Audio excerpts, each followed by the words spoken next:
welcome to No Broken Legs. I am your host, Evan Belfiore. Fall is here. The Guardians are in the playoffs.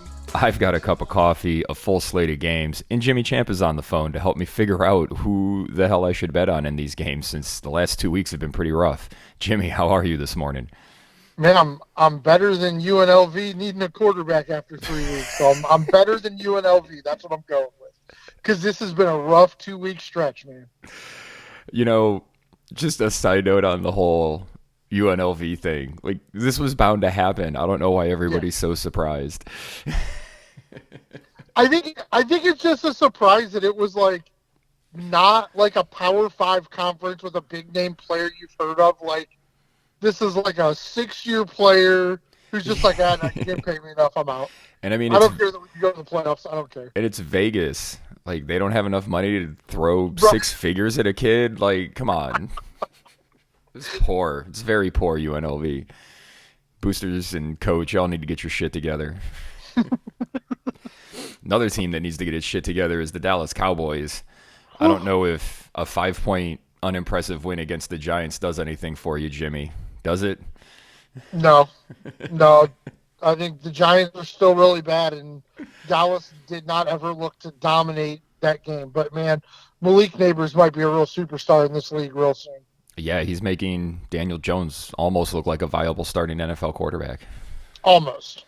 Yeah, and that's a good transition into the Cleveland game. That was just an embarrassment against the Giants last week. If it wasn't for that ridiculous extension the Giants gave Daniel Jones, he'd be a backup quarterback. And he looked really solid for about 3/4 of that game.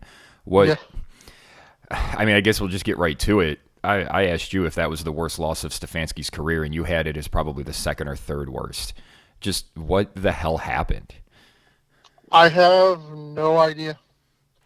I don't understand what's going. Well, I think I understand what's going on with the team, but we're not allowed to talk about it. They are not. There does not seem to be a whole lot of fire and a whole lot of passion. And I don't want to, to a guy you don't want to say as a team they're not playing hard, but feels like maybe Kevin's lost the locker room a little bit, maybe Deshaun's lost the locker room a little bit, because the Cleveland media, things they had to question this week are things they've never had to question a Kevin Stefanski offense. Like when you had to ask every player and every offensive coach, why didn't Deshaun Watson throw the ball to a wide open Jordan Akins? Because you just don't understand why. And the answer from Deshaun is he was a decoy. Akins says he was a decoy. Watson got super defensive. The coaches didn't really back anybody up. Amari Cooper kind of laughed it off. It was a mess in Berea this week, as it should be. Myles Garrett injured. JOK didn't look great. I do believe that was one of the two worst losses in the Kevin Stefanski era with what's supposed to be a healthy, ready-to-play team. And they did not look ready to play against a team that could be one of their very few wins on the year. I listened to Mary Kay Cabot's hit on Carmen and Lima and was just rolling my eyes the whole way. Her back is as sturdy as anyone's for carrying water for this Browns team and Deshaun Watson. She was directly asked about the team's identity, which is something that has been a big talking point this week. And she said that the team wants to be multiple. They want to be able to match up against their opponents. And all that reminded me of was the Joe Woods defenses. No, I agree. And it's like they're not good at anything, and they're trying to do everything. And I think that's a big part of their problem. So I think part of the problem the Browns organization is having right now is how passionate Browns fans are and how loyal we are to the team. And, it's Northeast Ohio. There's not a whole lot going on other than, pro sports. Like, we don't have a whole lot else because the fact that Mary Kay, who's supposed to be so dialed into the team, was willing to go on the flagship radio show of the Cleveland Sports Talk Radio and blame the defense and say the defense got to play better. Defense got to play more inspired. But we can't blame Deshaun Watson for bad play because of a bad offensive line. When you specifically said the reason we're moving on from Baker is we need a quarterback that can win when things are bad. Yep. that Baker can't elevate the team. Baker has to have everything perfect for Baker to win. So we've got to move on to Baker and go get this guy who can win when things are bad. But now we can't judge him on how bad he plays when things are bad? What? Yeah. What? I mean, but it's the same shit with Watson. That pass to Cooper to start the game was beautiful. That's a great pitch and catch. You love to see that. They tried to do it again later in the game, but I think New York was ready for it and they broke it up. Yeah, But there were his typical 3 to 5 passes that were just sailed, open guys that he just missed. yeah. You know, the Akins play. It's just it's times where you look at him and go, what are you doing, dude? Like, just run the offense.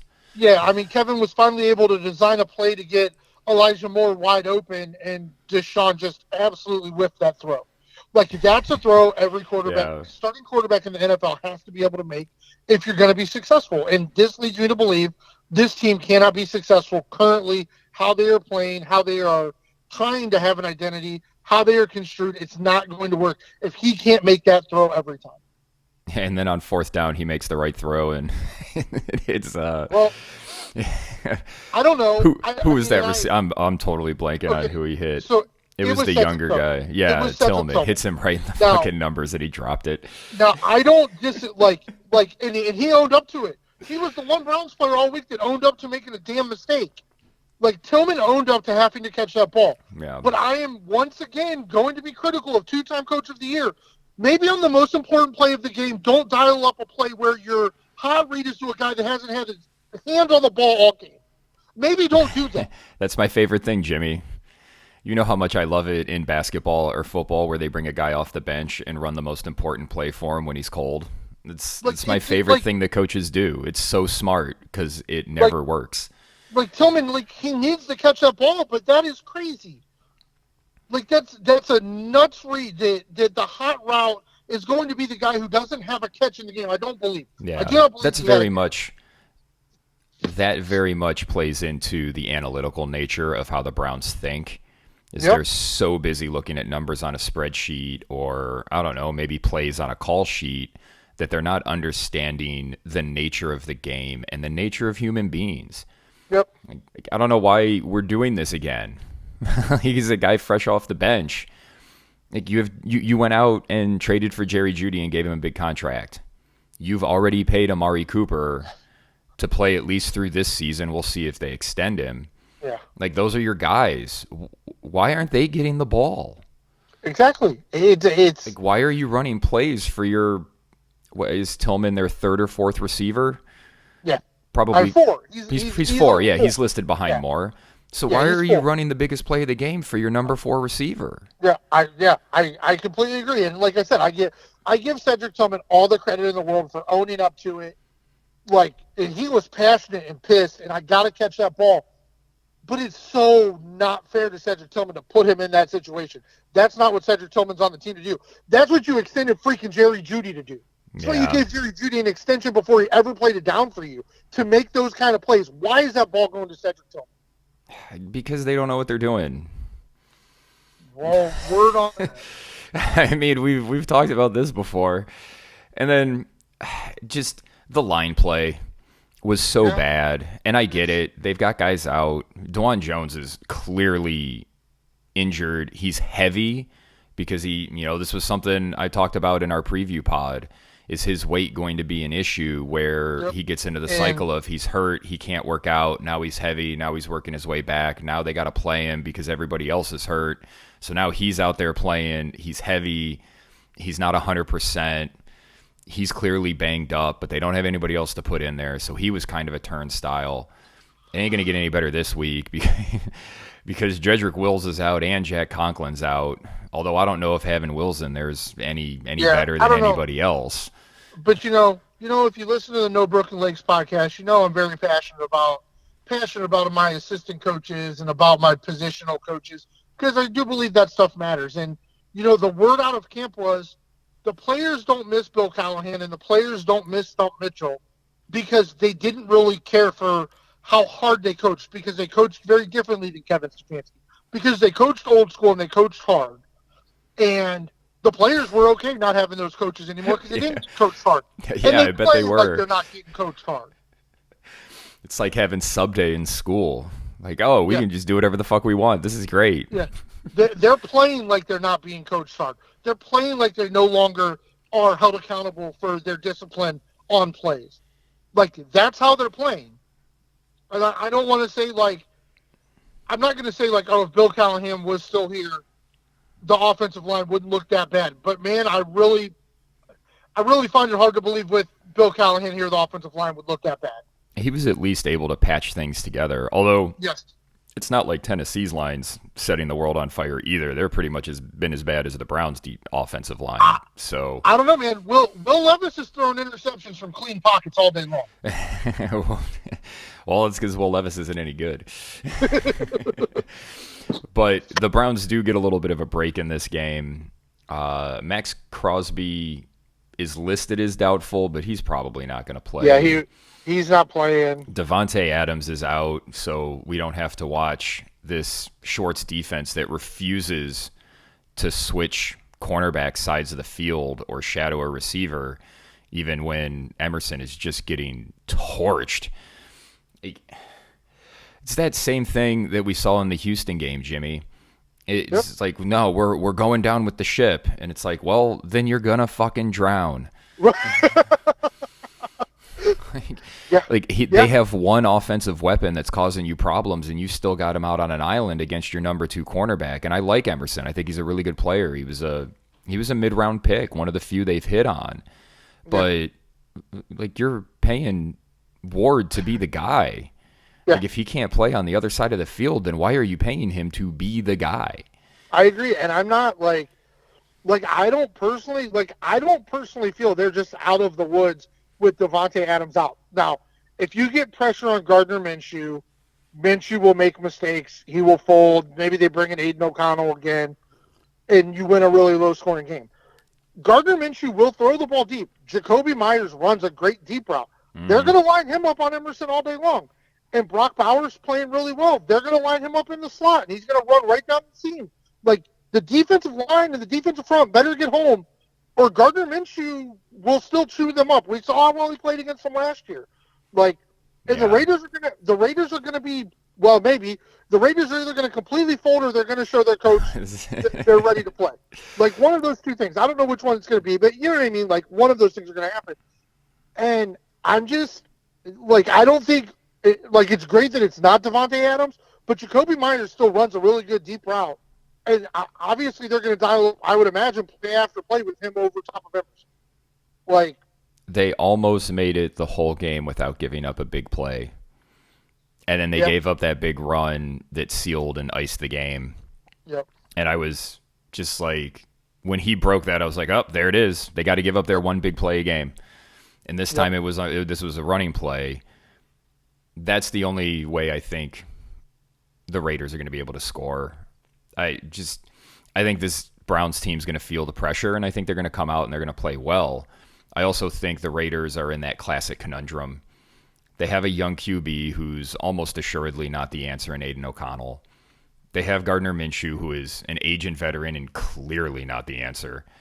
Yep. These teams tend to fold at some point during the season. So this feels like a game where you would think if you get a repeat of last week where the Browns go up 7-0, like, they may just pack it in. Yeah. Like, if you can get a stop on that drive after you get a touchdown, like, that may be it. You go up 10-0, that may be, I think this team just may fold, and the Raiders may be looking at starting Aiden O'Connell and maybe making a coaching switch in the middle of the year, because it doesn't look like whatever Pierce did last year has transferred to this season. The Kevin Stefanski first 15 scripted plays this year have looked good.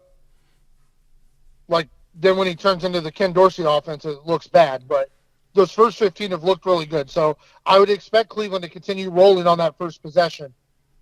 And they gotta keep their balance. They gotta run the ball. They gotta try at least. They gotta be under center some. But when they're just sitting back there in shotgun and it's RPO, like, they don't look like they know what they're doing in those RPOs. Yeah. And again, it's the choice. All these choice routes, Jimmy, all these choice routes, but nobody seems to know what choice they're supposed to be making. And they're definitely not making the same choice because we saw Watson with, I forget who it was, earlier in the game. He's like looking over at the sidelines, making hand gestures like he's supposed to cut in, not out. Like, Yeah, but I mean, it's every choice route where the throw is wrong, it's the receiver's fault, not Watson's. So, well, there's that. So let's get to the actual game. The Browns are 1.5-point road favorites, minus 130 on their money line, plus 110 for the Raiders. Over under is 36.5. Just what do you expect to happen, Jimmy? I guess the Browns win a really low-scoring game. I don't know. Like, both of these teams are at a tipping point, and any outcome would not surprise me. But I think the Browns' first 15 will look really good. I think they'll at least get a 3, if not 7. And hopefully Miles has one good series in him, get an early turnover, capitalize on that, and win the game. Like, maybe it's a 10-3 win for the Browns or some nonsense. Like, I'm going to take the Browns here. Stunts, Jimmy. Defensive line stunts have just confused the Browns last week. They didn't know what they were doing, guarding stunts. Yeah. A basic concept in football that's existed since basically there was football. Yes. Everything screams this team's going to fold, which is why I think the Browns pull out a tough, ugly game 13-10. I like the Browns in the under. I don't know why. It's just a feeling. It's the same feeling I kind of had last week about the Carolina game. Like, it just feels like this team's going to come out and really play and try and silence the doubters, and then they'll come out next week and lay an egg against Washington. Yeah. Because that seems to be how this team is. Yeah. You mentioned Myles Garrett, and we'd be remiss to not talk about it. He's dealing with 2 ankle problems, a shoulder, a back. I don't know. He's certainly beat up. He hasn't looked like himself this year, although it's tough to know because he disappears for stretches of games. Yep. That's kind of his MO as well. I don't even know what the question I want to ask here is. Like, people have talked about having him rest, and I feel like we're about to have the same conversation we did with Baker in 21, where does he need, maybe a month off? But is he going to take a month off? Because I don't think he's going to, and I don't think the coaching staff's going to make him. I don't know. What? Well, yeah, I mean, it's been the MO of this coaching staff and organization to not tell their star players to sit when they need to freaking sit, and then judge them for how they play when they play injured. Like, Miles, like, if you can't beat the Raiders without Myles Garrett, there is a real problem with the roster construction. Like, Myles should not be making this trip. He shouldn't be playing in this game, but we're going to play. Like I said, hopefully they shoot him up enough he can have one really good series. I mean, when you've got ankles that are affecting your Achilles and your knees, like, yeah, he should not be everything. playing in this game. It just the dominoes start falling, and it's bad. And he's in his 8th season, 9th? I believe he's 8. Okay, so this is his 8th season, and he's 28 years old. Yeah. By football age, he's probably north of 30, considering how many double teams he takes and how many hits he takes because of it. And he plays a ton. Yep. Like, we've talked about this in years past where they give him a series off, and it's usually the series where the defense looks like they couldn't stop me, you, and 9 random people off the street. Yep. Instead of getting him plays throughout the game here or there, instead of taking a whole drive off. Yep. I mean, it would be very Cleveland for Myles Garrett to kind of limp through this year, get halfway through the season and have to shut it down, and then, maybe try and come back next year. But then we'd be looking at, God damn it, Jimmy, we'd be looking at another wasted season from the Cleveland Browns, and no team does it better or more often than the Browns. Yeah, well, I mean, I think it's already heading in that direction. So, well, can't get any better because of the Watson contract situation moving forward. Like, the amount of cap money that they're going to have to deal with either next year or the year after, just because he's not going to get an extension. Like, I don't see how they can give Watson an extension because that's the only way they can add years to spread the cap hit out more. So it's funny. We think everything's falling apart, but we think the Browns are going to win, which would be pretty typical of them. Yeah, yeah, no, absolutely. Well, there are other games on the schedule, and we have to start with holy shit. The Atlanta New Orleans game. The Falcons were 1.5 point favorites on Wednesday. They are now 3 point favorites, minus 155 on their money line, plus 130 for the Saints. Over under sits at 41, which is down 1.5 points. What happened here, Jimmy? What am I missing? People like me who before the season Atlanta was going to challenge for the division, making bets. Like that's the only thing I can think. I like the three. Like I was at 1.5. I was probably taking the Saints. At 3, I definitely think I'm taking the Saints. Like I could see Atlanta winning this game real close, but I'm gonna take the Saints with 3. I'm gonna stick with Atlanta. I loved them at 1.5 because I still don't think New Orleans is good. Oh, I'm waiting for the Derek Carr stretch of football, the wheels to fall off, and it looked like they fell off a little bit. They were wobbly last week. They didn't fall off. yeah, And yeah. I think Atlanta is about to hit their stride. I think this team on offense is going to look pretty good. So, yeah, I'll take the Birds at home. I like the under.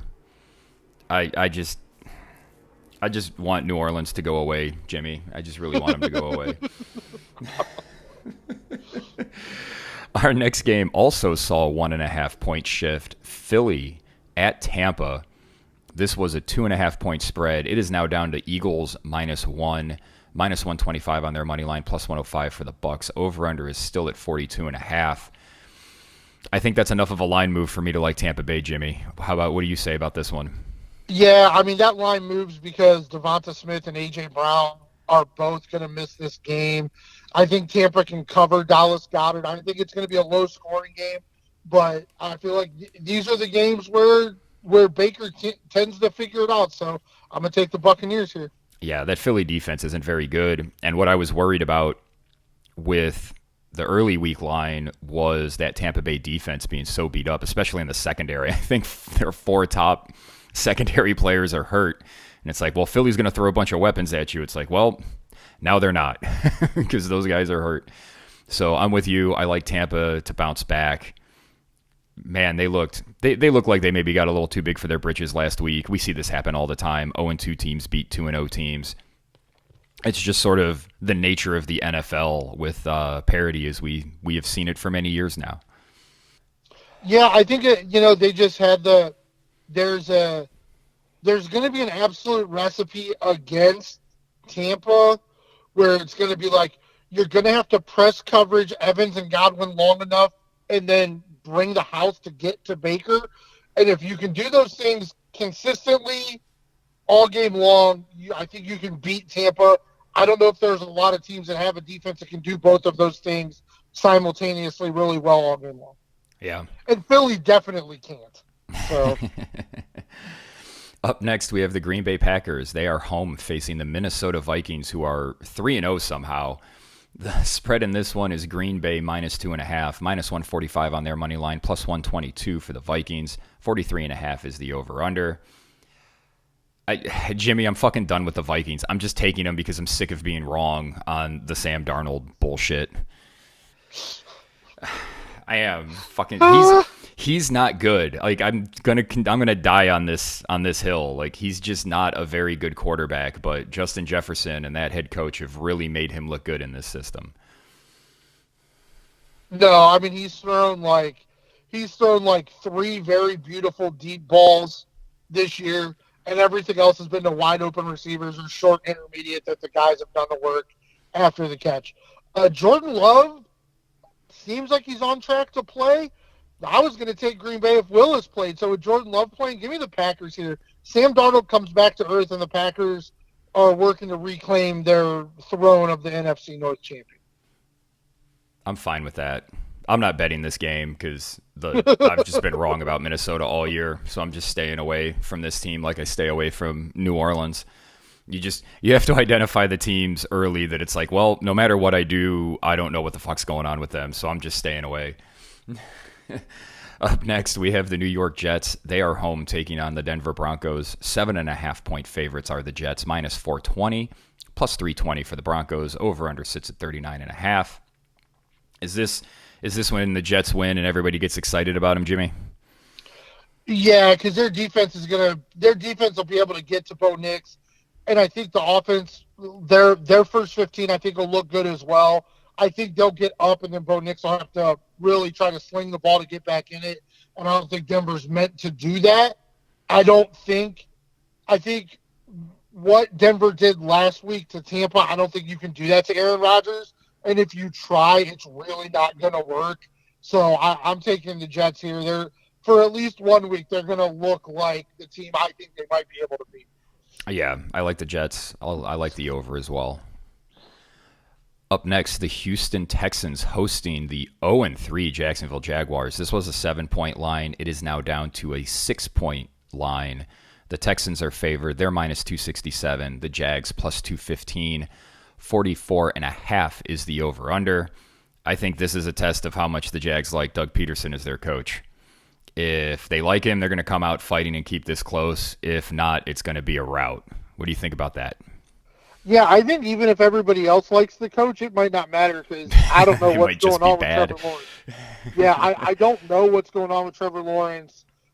Houston's going to want to start fast because their first quarter against Minnesota sealed the fate with them. They had a lot of pre-snap penalties, a lot of weird things going on. They're going to want to come out. I believe Joe Mixon's going to play in this one. So they're going to want to come out and look much better. I think they're going to beat the brakes off Jacksonville on this one. Yeah, I'm guessing it's a rout.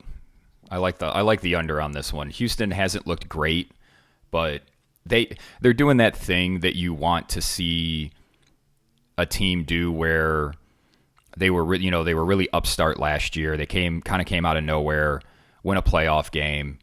What do they look like early in the season? You're hoping that they look great. They haven't, but they're still winning games. So, right. Especially with what we've seen across the league with scoring being down for the most part, a lot of teams are really struggling. I don't know what they're going to do in Jacksonville. The whole thing with Trevor Lawrence, he looks like a totally different player. I don't know what exactly the reason for that is. Maybe him and Peterson aren't on the same page, but I just have to mention the Nick Wright saying that Jacksonville should hire Bill Belichick so that he can fire Doug Peterson, who beat him in a Super Bowl. That would be hilarious. That would be, yeah. I got to say, Jacksonville is one of the teams. I'm not very familiar with their coaching staff, but I'm probably going to be looking at it today and tomorrow to make my bet for who the interim coach will be when Peterson gets fired Monday morning. The fucking Steelers, Jimmy. Dude. They're 3-0. They're 2-point favorites. They are on the road in Indianapolis taking on the Colts. Minus 135 for their money line, plus 115 for the Colts. Over-under sits at 40.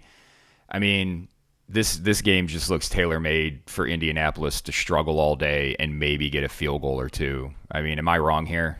No, I mean, the Colts have a really good offensive line, but their quarterback is really struggling throwing the ball.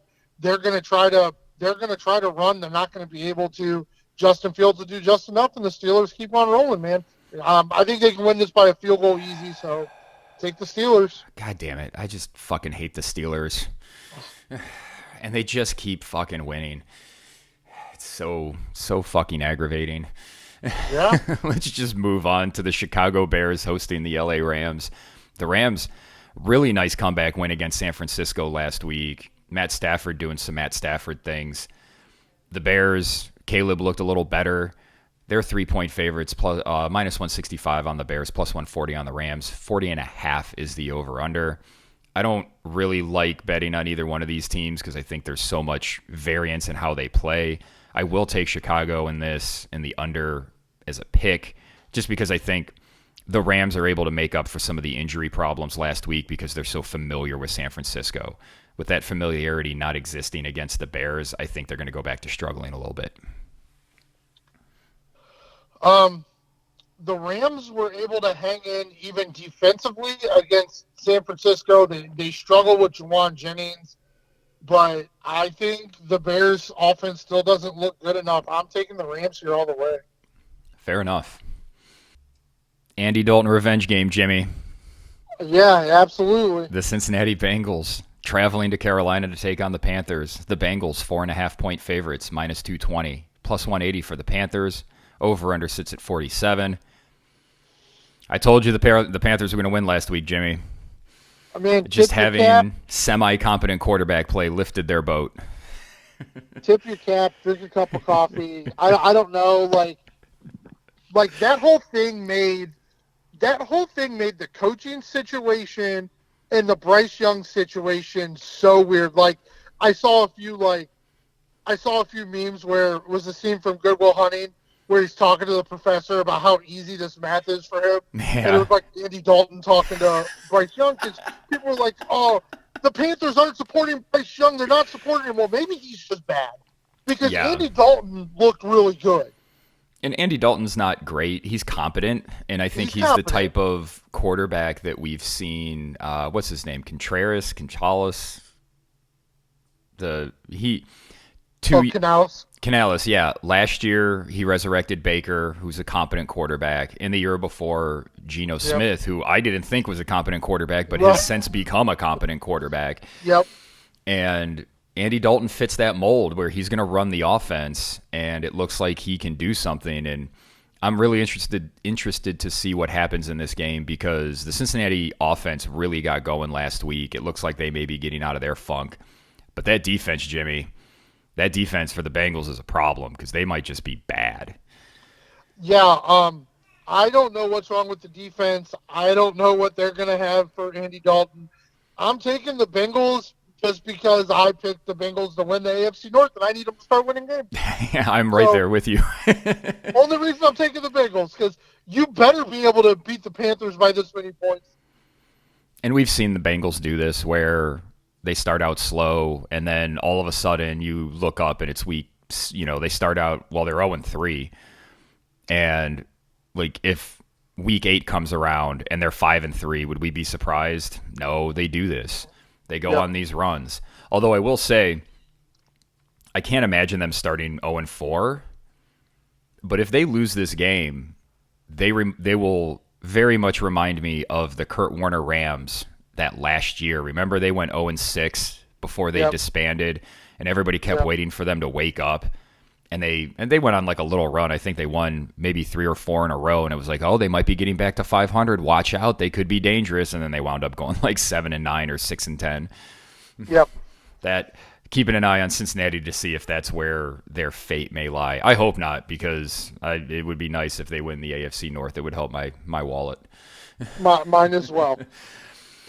The Arizona Cardinals are hosting the Washington Armada. 3.5 point favorites are the Card. Minus 178 on their money line, plus 150 for Washington. Over-under sits at 49. The over-under's dropped 1.5 points. I just seem to refuse to believe that Arizona's any good, Jimmy, and Washington seems pretty plucky right now. So I'm going to take the Armada and the over because I don't think either one of these teams play defense. What do you think? Yeah, I'm with you. I agree with everything you said. I don't Plus, think we're getting into Arizona- Call of Duty season 2, so we'll see where Kyler Murray's focus is. Yeah, I mean, I think it's going to be hard to stop Arizona from scoring points, but I think their defense is really poor, and I think Washington is just playing a little bit more inspired. Up next, we have the San Francisco 49ers. They are hosting the New England Patriots. They are now 10.5 point favorites. This line's moved 0.5 point towards San Fran. Minus 600 for their money line, plus 430 for the Pats. Over-under has gone up a full point to 40.5. This San Francisco team looks like they may have problems until McCaffrey comes back. Are those problems enough for them to have trouble against the Patriots? It's too many points for how injured they are. I'm going to take the Patriots to cover. I don't like this Patriots team at all. I'm going to take San Francisco to blow them out. Wow. I thought San Wow. Francisco was going to win in a rout the last 2 weeks, and they don't seem to have it in them. The offense has looked good. This defense lost Armstead last year to Jacksonville, And while Jacksonville's defense hasn't been anything to write home about, it looks like his loss in the middle of that defensive line is being felt, at least in San Francisco. Yep. I don't know how they fix that. Is it as simple as just getting McCaffrey back so that they can pound out those longer drives and keep their defense fresher? Yeah, because I mean that was what happened. That was what happened in the Rams' comeback. Is they had a back-to-back 3-and-out where they needed Purdy to make that play and he couldn't make that play. So they just I think they'll be fine once McCaffrey comes back. The defense will be better when they're not on the field that much. But they need McCaffrey back as soon as possible. Hopefully this German doctor will fix him right up. Maybe he's getting one of those platelet injection things that like Kobe got way back in the day. Up next, we have the Kansas City Chiefs traveling to Los Angeles to take on the Chargers. The Chiefs are 7.5-point favorites, minus 365 on their money line, plus 285 for the Chargers. Over-under sits at 40. It looks like Justin Herbert's going to play in this game, Jimmy. If he does, I think the Chargers keep this close with that running game. Oh, man, I think they're just too beat up everywhere, man. I got to take the Chiefs here. I think that's fair. I worry about the Chiefs because that offense still doesn't look right. Yeah, the rookie Xavier Worthy, there was Mahomes missed Rashee Rice one play, and then there was another play where Worthy sat down when he should have kept going, and if he keeps going, they catch that ball, it's a touchdown. So I think those two plays kind of skewed how close that Falcons game was. I think the Chiefs are going to be okay. I mean, they're playing like crap, but they're still 3-0 and just making the right play at the right time. They've played some tough teams. Yeah, they've played a Baltimore was out for revenge. Cincinnati always plays them tough. That Atlanta game, Atlanta looked like they had something to prove in that game. Like, hey, we're here. We can play with the big boys. Yep. The Chargers always play the Chiefs tough. And they always played them tough when they had a shitty coach. So I expect them to play them tough with a good coach. And I also like the under in this game. Although it does, at some point, Kansas City's going to hang a 30 spot on somebody, right? Yeah. Yep. Game of the week. Yeah. The Buffalo Bills traveling to Baltimore to take on the Ravens. Ravens 2.5-point home favorites, minus 140 on their money line, plus 118 for the Bills. 46.5 is the over-under. I saw this line and was wondering why Buffalo wasn't favored, Jimmy. What am I missing here? I don't know. Okay. I don't know. I don't know. I mean, Dallas isn't a good team, and you almost let them all the way back in that game. Baltimore's run game is really good. I'm not sure they have a pass game anymore, though. I'm not sure they do, and Buffalo's not going to let you run up and down the field on them. They're just not going to. And Baltimore's defense might be bad. Not mediocre. Yeah. It might be bad. And Josh Allen is at, I think still going up his roller coaster right now. I don't think it's peaked yet or it's dropped yet. I think Buffalo wins this game pretty easy, and I think Buffalo is going to look like, once again, the first quarter MVP, the first September quarter champions, baby. I think they're going to look great. I think they're going to dominate this football game, man. Yeah, I think the same thing too. And I also think that even if Baltimore gets out to a lead, I think they're going to let Buffalo right back in the game in the fourth quarter. Yep, this just seems to be this Baltimore MO. Yep. I mean, Allen's the early leader for MVP. Baltimore has some real problems on defense, and they lost McDonald, who went to Seattle, and that was a concern for everybody, was that a lot of guys had just career years last year for them. And it's something we're not used to saying often with Baltimore having problems on defense, but it is a welcome change. And, just from everybody in Cleveland to the Baltimore Ravens, fuck you. There it is. There it is. Up next, we have the Miami Dolphins taking on the Tennessee Titans. This was a pick'em midweek. The Dolphins are now favored by a point, minus 120 on their money line, plus 100 for the Titans. Over-under sits at 36.5. This is Schrodinger's football game, Jimmy. I cannot in good conscience tell anyone to bet on Miami with Skylar Thompson as their starting quarterback. I also cannot advise anybody to bet on Tennessee with Will Levis as their quarterback. I guess I'll take Tennessee because I think their defense is the best unit on the field. Yeah, I really think Tyler Huntley is going to play in this game for Miami, and I think Miami's going to win easy. Wow. I don't think Tyler Huntley's any good. Yeah, come on. Oh, He's okay. I just although in that system Yeah, with those weapons, I think you could talk me into Tyler Huntley because he's looked competent at times. yeah. Like he at least looks. He's looked competent with much worse weapons. How about that? All right, that's fair. You know what? It's even fair enough that I'll take Miami. I'm gonna Yeah, switch my pick. I'll take Miami even given the point. yeah. I think as long as Huntley plays, which they should do, I think Miami will handle this game. Yes, I mean, Skyler. Tennessee's bad. This is not a good start. Not a good start for their new coach. Not his fault he got saddled with Will Levis, but Yeah, it's not a good start for their team. and they really should do Huntley because reach for the Skyler is not getting them anywhere. Exactly. Our final game of the week is the Detroit Lions hosting the Seattle Seahawks. The Lions, 3.5-point favorites, -190. Seahawks plus 158. Over under sits at 46.5. The old Jared Goff seems to be rearing his head, Jimmy, and that could be a problem for Detroit. The old Jared Goff never went anywhere. It's just in the past, Dan Campbell was smart enough to disguise it by running the ball, but he listened to too many idiots telling him Jared Goff was good, and he thinks he can win a shootout. You can't. You can't. And I think Geno Smith's going to come into your building and beat you because you're going to get caught in another shootout where Jared Goff's going to look like Jared Goff. Go Seahawks. Go Geno. I'm with you. I think the Seahawks win outright. I don't like Goff against this McDonald defense. No. They're playing pretty well. And it just what you were saying about Dan Campbell, I'm just remembering from Varsity Blues, where John Voight's character is like, "You understand that we are a running football team." It's like that's what y'all need to be. Grind the clock. Grind the clock behind that awesome offensive line and just run the ball, run the ball, run the ball. Like, if you're not running the ball even like somewhat effectively, but you're still doing play action that just gives the D line more time to get in the backfield. Jared Goff turns around, somebody's there, and they still have the weapons. Like, they have all the weapons and all the talent, but they have to have an effective run game.